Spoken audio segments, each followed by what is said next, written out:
Hello everyone, welcome to the English class. Today we are going to study pronouns, one of the parts of speech. It is a big topic as there is so much to say about it. So let's begin. First, the definition. Pronouns are words used instead of a noun. Now let's examine this definition. Instead. Instead means in place of or to avoid repetition. For example, Raman is my friend. Raman is good in or at studies. Raman likes to play cricket. Raman's father is a doctor. Raman loves music. I like Raman very much. It sounds awkward, right? So we can also say this like this. Raman is my friend. He is good in or at studies. He likes to play cricket. His father is a doctor. He loves music. I like him very much. So the words used in place of Raman are all pronouns. So to avoid repetition also we use pronouns. Now the kinds of pronoun. There are 7 kinds of pronoun. The personal pronoun, reflexive or emphasizing pronoun, demonstrative pronoun, indefinite pronoun, distributive pronoun, interrogative pronoun, and relative pronoun. Now let's try to understand it one by one. Personal pronoun. Children, now let us learn about personal pronoun. Personal pronoun refers to some specific person, place, or thing. There are 3 persons in personal pronoun. First person pronoun refers to the person speaking. For example, I, we, me, us, mine, ours, etc. I am speaking to you. In this sentence, I is the first person. Second person pronoun refers to the person spoken to. Example, you, yours, etc. The first sentence, I am speaking to you. In this, you is the second person.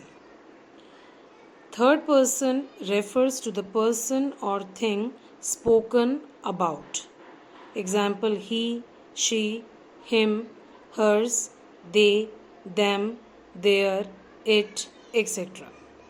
In the sentence, John said he had seen her.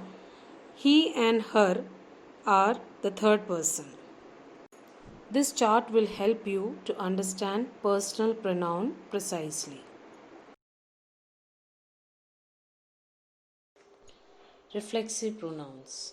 Reflexive pronouns refer back to the subject of the sentence where the subject and the object or the doer and receiver are same. For example, I hurt myself, they blamed themselves. So the pronouns myself, themselves in the above sentences behave like objects to the verbs, but they refer to the same persons as the subjects of the verb. Such pronouns are called reflexive pronouns. So, a reflexive pronoun is used when something does something to itself. Emphasizing pronoun. An emphasizing pronoun is used to emphasize who does the action in a particular sentence. For example, you yourself are to be blamed for this. I myself prepared the program. Emphasizing pronouns do not receive the action. They lend emphasis to some words in the sentence. The words like himself, herself, itself, oneself, ourselves, yourselves, themselves are emphasizing pronouns. However, they are not used in the same way as reflexive pronouns. For example, if we say John did his homework himself, it means that he did his homework and not someone else. We are emphasizing the fact that he was the person who did the work, not somebody else. If we say we completed the project ourselves, it means that we did it, not someone else. So you can clearly see the difference between an emphasizing pronoun and a reflexive pronoun. With an emphasizing pronoun, the action goes from the subject to the object, but the object is not the same person or thing as the subject. The action does not reflect back to the doer. Sometimes we put the word by before an emphasizing pronoun to give the meaning of alone. For example, if we say, I cooked the meal by myself, this means that I cooked the meal alone and without any help from anybody else. I did it on my own. Nobody else helped me. If I say she drew the picture by herself, it means that she did it alone without any help. A demonstrative pronoun is used to point out the object or objects to which it refers. For example, this is a large house. Those are beautiful flowers.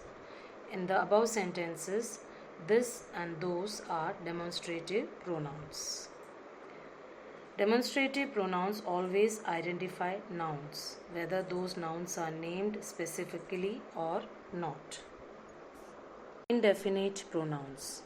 We use indefinite pronouns to refer to people or things without saying exactly who or what they are.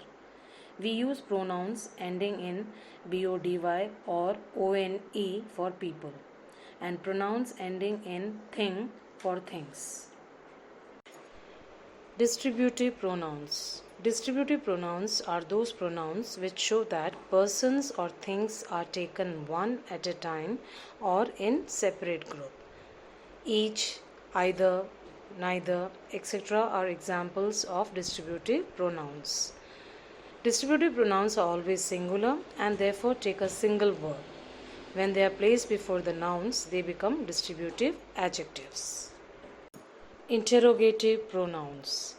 An interrogative pronoun often stands for something that we are not aware of yet because we are asking about it. We use these pronouns specially to ask questions. These pronouns are special because they all start with WH, which makes them easy to remember. For example, what do you need? Who brought these flowers? Relative pronouns. Relative pronouns are words that join two sentences or relate a noun to a group of words that follow. Who, whom, whose, which, what, that, etc. are examples of relative pronouns.